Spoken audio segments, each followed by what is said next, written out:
Friends, welcome back our YouTube channel. ಇವತ್ತು first ಚಪ್ಪಲಿ ಹಾಕ್ತೀನಿ, ಯಾಕೆಂದರೆ ಇದ್ರ ಬಗ್ಗೆ ಮಾತಾಡಿ ಅಂತ ಒಂದು ಪುಟ್ಟ ಮಗು ನನಗೆ ಮಾಹಿತಿ ಕೊಡ್ತು. ಅದಕ್ಕೆ ಮಾತಾಡೋಕ್ಕೆ ಖುಷಿ ಆಗ್ತದೆ, ಅದಕ್ಕೆ ಚಪ್ಪಳೆ ಹೊಡಿತಾ ಇದ್ದೀನಿ. ಆ ಮಗು ಏನಂತ ಮಾತಾಡೋಕೆ ಹೇಳ್ತು ಅಂದರೆ, ಮಕ್ಕಳು ಬುಕ್ ವೇಸ್ಟ್ ಮಾಡೋದು ಬೇಡ ಅಂತ ಒಂದು ಐಡಿಯಾ ಕೊಟ್ಟಿದೆ. ಒಂದು ಕಡೆ ಖುಷಿ ಆಯಿತು, ಆ ಮಗುವಿಗೆ ಇಷ್ಟು ಸಣ್ಣ ವಯಸ್ಸಲ್ಲೇ ಇಷ್ಟು ಐಡಿಯಾ ಇದೆಯಲ್ಲ ಅಂತ. ಅದಕ್ಕೆ ಮಾತಾಡ್ತಾ ಇದ್ದೀನಿ. ಅದು ಏನಂದರೆ, ಬುಕ್ಕು ಪೇಜು ವೇಸ್ಟ್ ಮಾಡಬಾರ್ದಂತೆ. ಬುಕ್ಕು ಸರಸ್ವತಿ ಲಕ್ಷ್ಮಿ ಅಂತೆ, ಅದನ್ನು ವೇಸ್ಟ್ ಮಾಡಬಾರ್ದಂತೆ.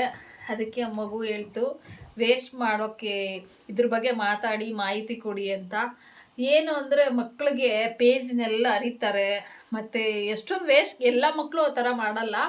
ಯಾಕೆಂದರೆ ನಾವು ಚಿಕ್ಕವರು ಆಗಿದ್ದಾಗ ನಾನು ಬುಕ್ಕನ್ನ ಯಾವ ಥರ ಯೂಸ್ ಮಾಡ್ತಿದ್ದೆ ಅಂದರೆ, ಒಂದೊಂದು ಪೇಜು ಸಿಕ್ಕಿದ್ರು ನನಗೆ ರಫ್ ನೋಟ್ ಮಾಡ್ಕೊತಿದ್ದೆ. ನಾನು ಯಾವುದೂ ವೇಸ್ಟ್ ಮಾಡ್ತಿರ್ಲಿಲ್ಲ. ಅಷ್ಟು ಮೆಮೊರಿಬಲ್ ನಂದು ವಸ್ತುಗಳಿದೆ, ಸ್ಕೂಲಲ್ಲಿ ನಾನು ಓದುವಾಗ ಇದ್ದಂಥ ವಸ್ತುಗಳು, ಅದನ್ನೆಲ್ಲ ನಾನು ಇನ್ನೂ ಜೋಪಾನವಾಗಿ ಇಟ್ಕೊಂಡಿದ್ದೀನಿ.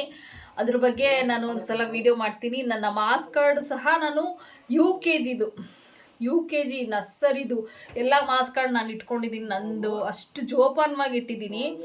ಎಲ್ಲರಿಗೂ ಈ ಥರ ಏನು ಜೋಪಾನ ಮಾಡೋ ಐಡಿಯಾ ಇರಲ್ಲ, ಮತ್ತು ಎಲ್ಲರಿಗೂ ಈ ಥರ ಕಲೆ ಇರೋದಿಲ್ಲ. ಅದಕ್ಕೇ ಅದನ್ನೆಲ್ಲ ಇಟ್ಕೊಂಡ್ರೆ ಎಷ್ಟು ಮೆಮೊರಿಬಲ್ ಆಗಿರುತ್ತೆ, ಎಷ್ಟು ಖುಷಿಯಾಗಿರುತ್ತೆ. ನಾವು ಚಿಕ್ಕವರಾಗಿದ್ದಾಗ ಇಷ್ಟು ಬೇಗ ನಾವು ದೊಡ್ಡವರಾದ್ವಾ, ಬೆಳೆದ್ವಾ ಅಂತ ಎಲ್ಲ ಒಂದು ಕಡೆ ಮೆಮೊರಿ ಚೆನ್ನಾಗಿರುತ್ತೆ. ಏನೋ ನೆನೆಸ್ಕೊಂಡಾಗ ಒಂಥರ ಖುಷಿ, ಅದರಲ್ಲಿರೋ ಖುಷಿನೇ ಬೇರೆ. ಅದಕ್ಕೇ ಅದನ್ನೆಲ್ಲ ಜೋಪಾನ ಮಾಡಿ ಇಟ್ಕೊಂಡಿದ್ದೀನಿ ನಾನು. ಅದೇ ಥರ ಇವತ್ತೂ ಅದಕ್ಕೆ ಅದ್ರ ಬಗ್ಗೆ ಮಾತಾಡಬೇಕು ಅಂತ ಅಂದ್ಕೊಂಡೆ. ಮಗು ಹೇಳಿದ್ದಕ್ಕೆ ಬುಕ್ಕನ್ನ ಆದಷ್ಟು ವೇಸ್ಟ್ ಮಾಡಬಾರ್ದು. ಅದು ವೇಸ್ಟ್ ಮಾಡೋದ್ರಿಂದ ಏನಾಗುತ್ತೆ ಅಂದರೆ, ಅಷ್ಟು ಖುಷಿ ಇರಲ್ಲ. ಬುಕ್ಕನ್ನ ವೇಸ್ಟ್ ಮಾಡೋದ್ರಿಂದ